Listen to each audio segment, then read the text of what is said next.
Қалың елім, қазағым, қайран жұртым. Остарасыз аузыңа түсті мұртың. Жақсы менен жаманды айырмадың. Бірі қан, бірі май боп енді көртің. Бет бергенде шырайың сондай жақсы. Қайдан ғана бұзылды сартша сыртың.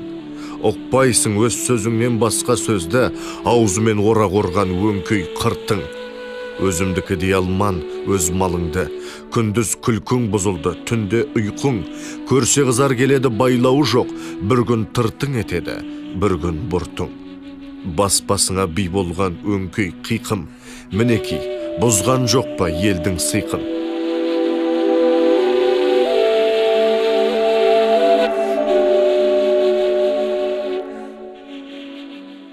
Абайдың сегіз аяқ деген өлеңі бар. Менің ұғымда Абай сонда айтып кеткен. Не істеу керек екен, маған моделін сызып беріп кетті. Қарасаң, Абай былай жазады. Алыстан сермеп, ой келеді бір, сырттан. Импульс келеді. Алыстан сермеп, жүректен тербеп, шымырлап, бойға қанмен бірге жайылған дейді. Жаңағы келген импульс, ой. Бір басқа пікір. Қиуадан шауып деп, бізде қиуадан деп қаланы айтып жүрміз. Қиыннан шауып деген сөз ғой. Қиуадан шауып, қисынын тауып, жаңағы ой, бүкіл ой елегінен өтіп, тағыны жетіп қайырған. Тағы деген дикость, вульгарность орысша. Соны ішкі тағылықты жетіп қайырып, мәдениетке келтіріп, тәрбиелеп, енді толғауы 90 қызыл тіл, сөйлеймін десең, пожалуйста, енді өзің біл дейді. Осыдан кейін ғана барып, аузыңды аш дейді Абай. Сол ғой Абайдың трагедиясы, халыққа тобыр деп жүргендері. Абайды қинаған осы ғой. Өзді айтады ғой, Иоанна Даркту отқа өртеген кім? Иса пайғамбарды дарғасқан кім? Пайғамбарымызды түйенің жемтігіне көмген кім? Ол көп, ендеше көпте ақыл жоқ, ебін тапта жөнге сал дейді. Бірақ өзі ебін таба алмады. Алыстан серме, жүректен тербе, шымырлап бойға жайылған. Қиуадан шауып, қисынын тауып, тағыны жетіп қайырған. Толғауы 90 қызыл тіл, сөйлеймін десең өзің біл. Толғауы 90 қызыл тіл, сөйлеймін десең өзің біл. 1886 жыл Абай өміріндегі ең тыныш өткен жыл болды. Дәл осы жыл ақынның ең өнімді еңбек еткен жылы ретінде де тарихта қалды. Аталған жылы ақын 22 өлең жазса, 1888 жылы небәрі 7, ал 1889 жылы 20 өлең жазды.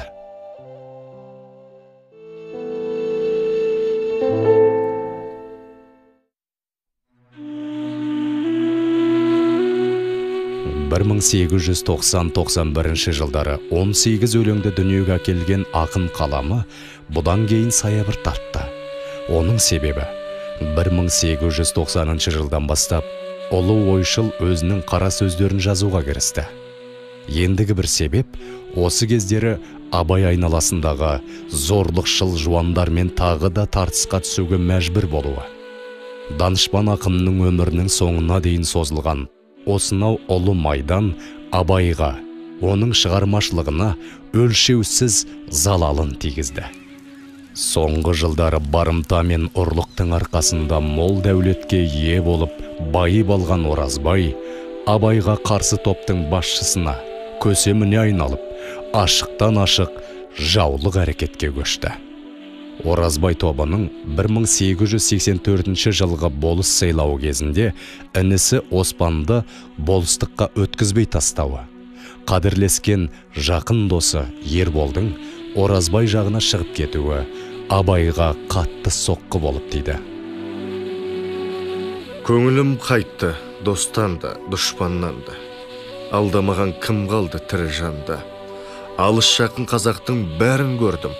Жалғыз жарым болмаса анда-санда. Пайда үшін біреу жолдас бүгін таңда. Ол тұрмас бастан жыға қисайғанда, мұнан менің қай жерім аяулы деп, бірге тұрып қалады кім майданда.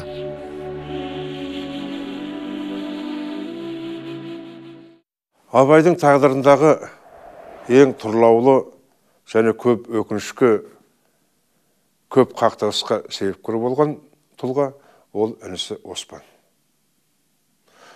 Оспан өзінің әулетіне, оның ішінде Абайға өте адал болған.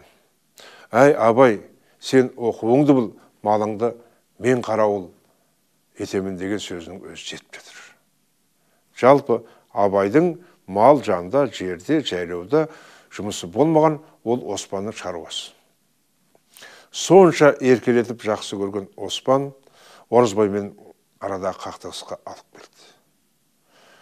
Ерболмен араздыққа алып келді.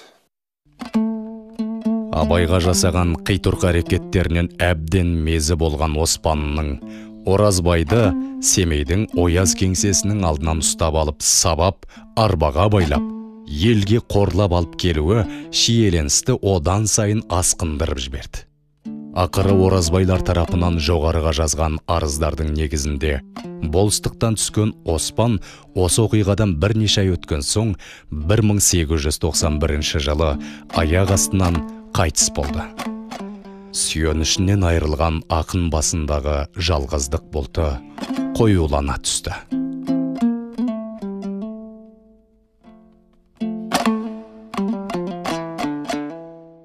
Кәркедей пілдей қуатты, тағы арыстан жүректі. Аплатон, Сократ ақылды, қаһарман Ғали білекті. Оспандалған бұл өлім сабыр қылсақ керекті. Оспан өлімінен соң 4 жылдан кейін Құнанбай әулетінің ішінде жесір дауы басталды.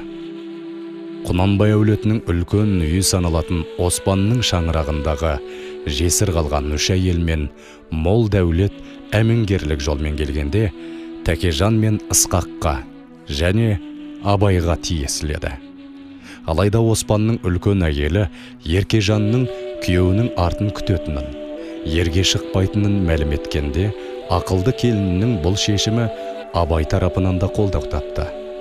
Бірақ Еркежанды өзі алып, Оспаннан қалған ен дүниеге ие болғысы келген Тәкежан оның бұл шешіміне қарсы шықты.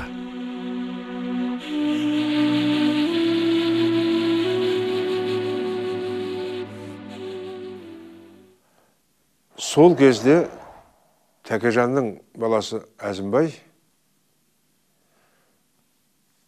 Еркежанды әмеңгерлікке аламын дейді. Әкең әмеңгерлік сыйын алған, саған жол жоқ деген жөн айтылады. Сонда ағайын туыстары жаңа өзінің баласы бауырында отырған Ақылбайға айтады. Ой, сен кім баласысың? Құнанбайдың баласымын. Құнанбайдың баласы болсаң, Еркежан сенің әмеңгерің емес пе? Балаң қолында. Сен әмеңгерлікке бар. Ал, дейді. Жалпы Ақылбай сонша талантты болғанда бір сенгіш адам болған. Әгіні қаулап, Жидебайдағы Еркежанның отауына кіргізіп жібереді ғой. Иә, Ақыш, неге келдің дегенде, мен сенің әмеңгеріңмін, мен сені алам дейді ғой. Сонда Бекежан табан астында шабарман жіберіп, мына масқарадан құтқарсын. Не мені Абайдың өзі алсын, не еншімді бөліп берсін, балам мен, бауырым мен өзім жеке болам. Ал Ақылбайдың мынасынан құтқарсын. Ақылбай сенің балаң емес пе? Мен өз балама тұрмысқа шығам ба? Қайдасың абай деп шапқыншы жіберді.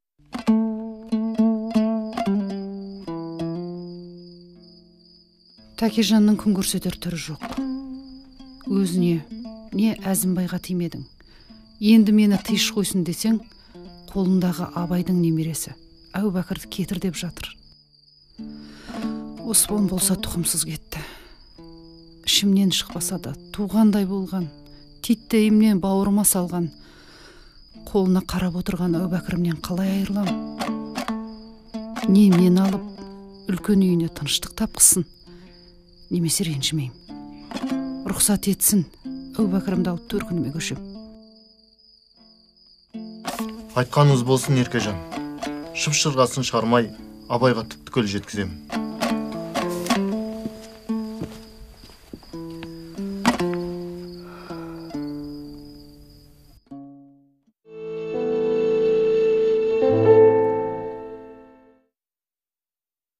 Ақылағаңның сондай аңғалдығы болған. Оны күмәндеудің қажеті жоқ. Абай естігенде қап-қара отырып қалды дейді ғой. Еркежан тілегі берілсін деп көшіп кетем деген ғой. Содан кейін үш күн отырғызып еріксіз үйлендірген, Әбіштің әкесіне ренжейтіні бар, Абайдың қадағып, ұлғат айтпай, өсиет айтпай бұрынғыдан тыйылғаны рас. Төменде енді елдің барлығына.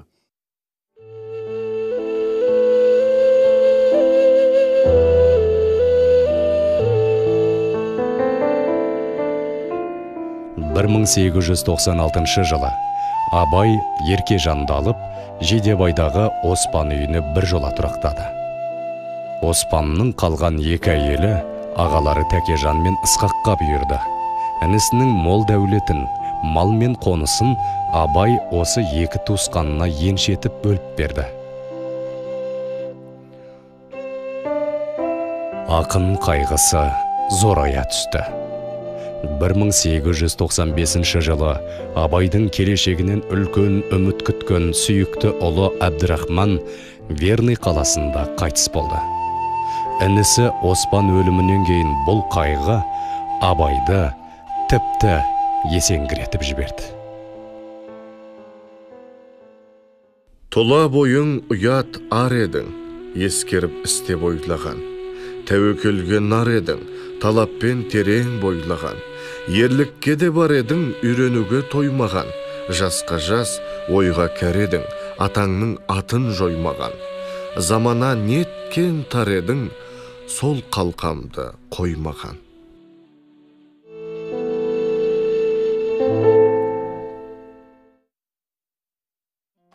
Абайдың қайғысы зорайған сайын, елдің де жанжалы молая түсті. 1897 жылы Семей уезі мұқыр сайлауына дайындалып жатты. Дәл осы сайлау қарсаңында Оразбай мен Абай арасы тағы ушықты.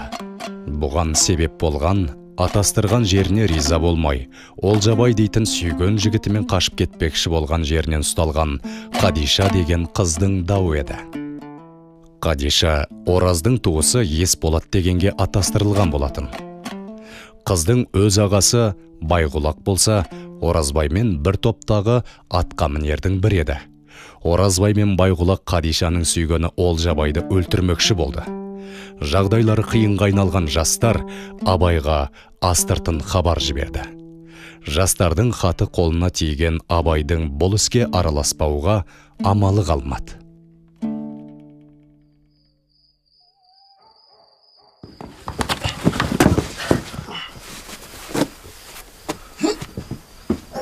Тоқтатыңдар.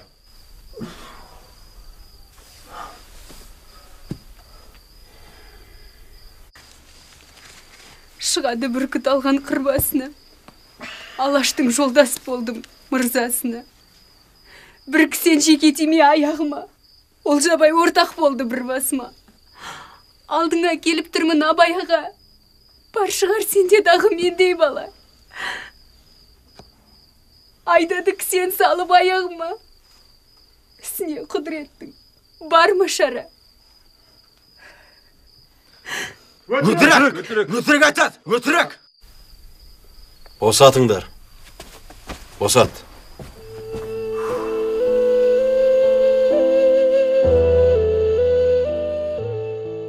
Бұл даудың аяғы Абайдың Олжабай мен Қадишаға азаттық алып беруімен аяқталды. Қызды аңдып ұстаған сақ доғалық руының жігіттерін Оразбай мен Байғұлақтың қарсы болуына қарамастан, Абай айыпқа жығып жазаға тартты. Даудың қыз пайдасына шешілуі Оразбайлар тобының ақынға деген өшпенділігін күшейте түсті. Айып тартқандар мен даудан ұтылған жігіт жағы Абайға өкпелі болып, барлығы Оразбай жағына шықты. Осылайша, Оразбай тобы мұқыр сайлауының алдында мейлінше күшейіп алды.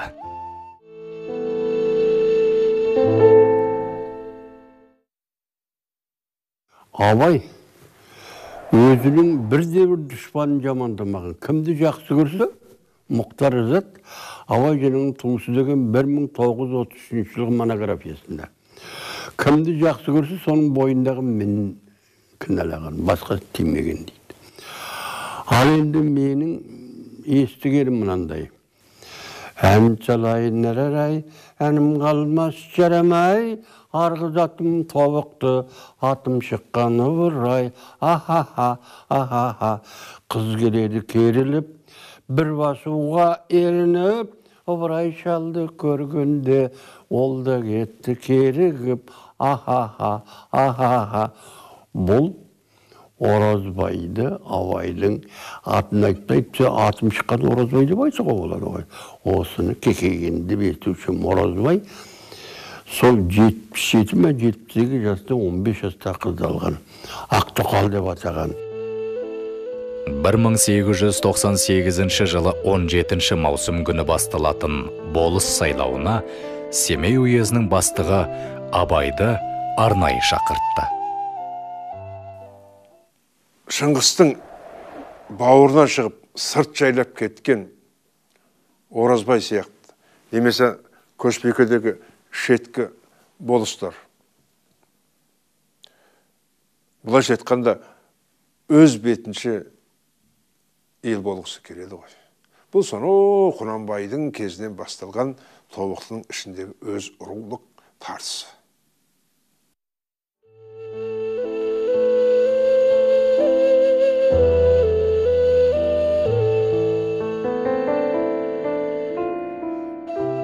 Оразбайдың озбырлығынан сескенген мұқыр болысындағы ақынның тілеулестері де Абайдың осы сайлауға бас көз болуын қатты өтініп, үйінен еріксіз алып шыққандай қылды. 18 маусым күні уезд әкімшілігіне арнап тігілген үйдің алдына келген Абайды Оразбай тобы күтіп тұр еді. Елді осы жолы біз алатын едік. Қамданыста қапсыз еді, бірақ Абай келіпті.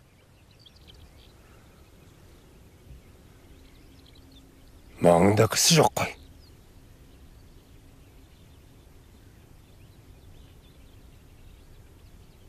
Енді не істейміз? Бұдан қолайлы сәт болмас. Сабау керек, Абайды сабау керек. Абай тұрғанда, әбе, саған да, мұсы жан саған да, болыстықтан орын жоқ. Ал, ол жай балалары. Сендер жай отырғанда, Құнанбай балалары 17 кісімізді сәбірге айдатты. Күніміз туса көрерміз деп, алқынып отырушы едіңдер. Соны істеген Абай, әне, келе жатыр. Егер шын Кеңгірбай тұқымы болсаңдар, кек алатын кездерің жетті. Абайды өлтірсеңдер, азар болса 10 кісінің құнын алар.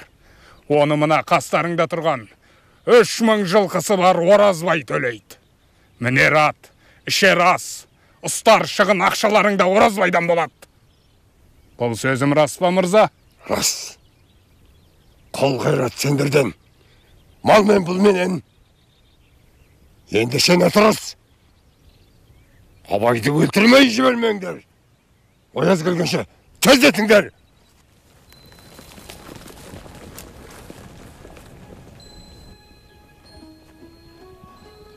Абайға, мыналардың жүрістері тым суық қой. Бұлар маған соқтықпаса, басқа кімге соқтығады дейсің. Ей Абай! Мен саған осы жолы сайлауға келмесін деп сәлем айтқан жоқ едім. Көкшенің елін Шыңғыс таудың ар жағына Ақшатауға көшіремін. Сол жерге, сол қонысқа өзім келіп отырамын. Аз ел Көкшенің елі құтырды. Дүттай, Көкбай, Күлбай бүкіл тобықтыны бүлдіріп бітті. Осы жолы солардың сазайын тарттырам ба деп ем. Сен менің сөзімді аяқ асты етіп өзің келдің. Енді жалсаң, аман қайтпайсың демедім бе мен саған? Мен сенің айтқаныңмен қашан жүріп едім, Оразбай. Араса! Араса! Араса! Arası! Arası! Ay ağaylar! Arası!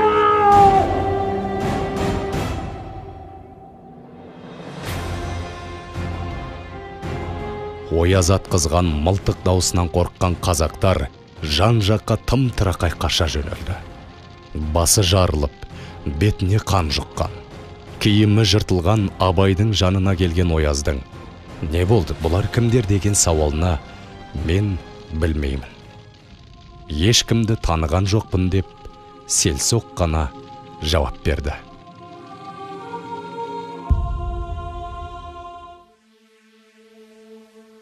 Осы оқиғадан кейін елден кетпекші болып, күн батысты бетке алып кетіп бара жатқан Абайды Ысқақ пен Шәкәрім бір деректерде Керей бегешпей тоқтатып, елге алып келген. Қайда барасыз? Қайтыңыз кейін? Бұнда елде қалай тұрам? Көзімді құртам, жоғалам. Омбырағай қол соқпа,